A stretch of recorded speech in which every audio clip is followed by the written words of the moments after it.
Minister, my question tabled for you was about the hybrid leave-in cert for 2022 students, and the parents who have contacted me today are so disappointed that you have ruled out. But what I am asking you is, what are your plans now to have a reform of the leave-in cert going forward? Thank you.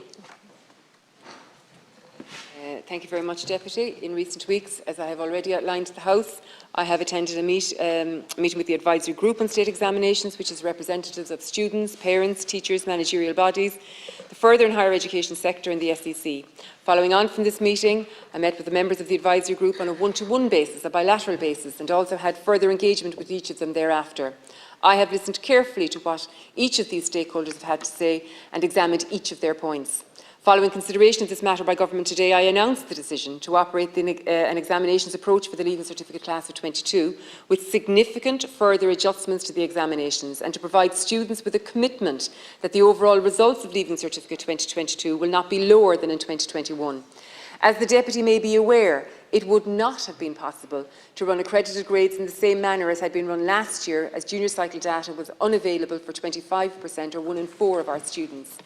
The further extensive changes I have announced to the examination papers, over and above those announced in August 21, means that the candidates have greater choice in the papers, have less questions to answer, and still have the same amount of time as in a normal year to complete the examination.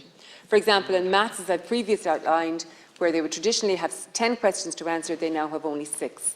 This is in addition to previously announced changes such as the running of the oral examinations and music practical over the first week of the Easter break. Timeframes for certain assessment elements of the Leaving Certificate applied examinations have also been pushed out. Schools were also reminded of the flexibility regarding the dates for completion and authentication of examination coursework. I've also confirmed that junior cycle exams will take place this summer, which I think is also important, Deputy. Adjustments to the assessment arrangements for junior cycle were published previously and provide for more teaching time in schools. They include a reduction in the number of classroom-based assessments, as I've outlined, the removal of the requirement to complete the assessment task, and adjustments to the requirements in coursework and practical performance tests. I believe that the decision will provide the junior cycle students and the Leaving Certificate students of 22 with an opportunity for their learning and attainment at the end of their post-primary education to be assessed and enable them to progress. Thank you, Minister. I am intensely aware of the interruption experienced by students due to take their Leaving Cert exams this year. The level of stress as they have waited to have certainty about this year's exams was felt by all of us. I appreciate that you have made great changes to the exams, but Minister, these students have missed an entire year of a 2-year programme, and I'm really worried about students' mental health. It is time we reform the Leaving Cert, and the steps to do that must occur now. I know there are arrangements made in conjunction with the State Examination Commission to put in place numerous measures to take account of disruptions and challenges caused by the pandemic, including revised dates for coursework or oral exams. But of the examination itself, are provisions being made for students who cannot sit the exam due to COVID-19 or long COVID?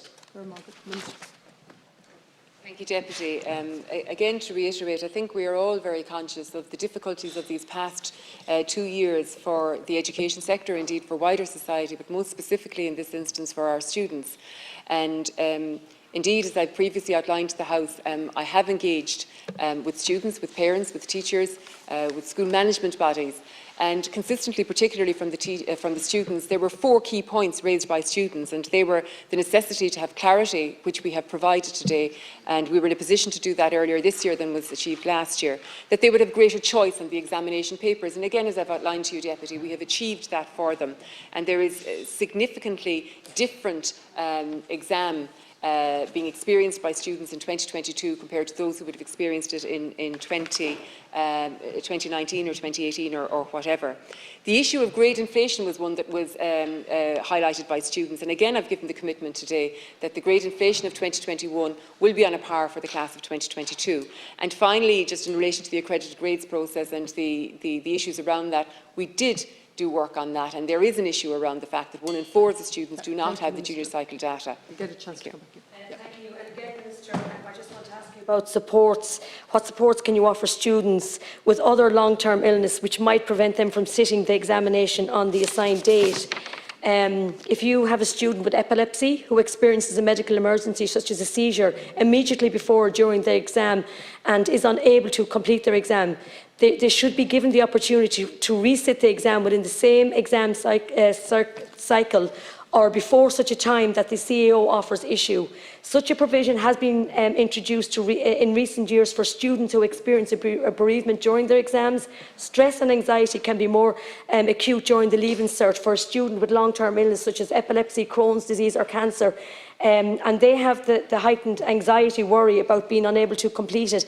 Is their only option to repeat the exam a year later? What supports can you look at now for these? And for those now in 5th year anxiously watching this space and waiting to hear how their exams next year will be, what will happen for those? What challenges are going to be there for them? Thank you again, Minister. In relation to the accommodation for students who have a significant illness or indeed a bereavement or indeed impacted by COVID, I did announce some time ago, Deputy, but maybe it escaped you, that there is a contingency second sitting of the exam which will take place immediately after the first sitting of the exam, and it is for in exceptional cases where there is a medical issue, as I say, pertaining to a student or a bereavement or an issue pertaining to COVID.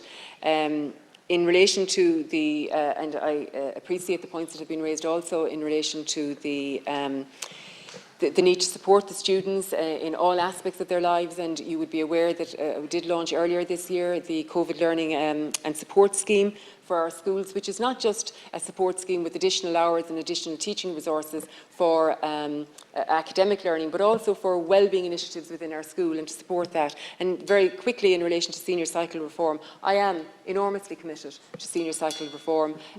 It is something that we will be progressing. My objective is to ensure that we maximise the potential of all of our students and the assessment of their various skill sets and provide pathways for them.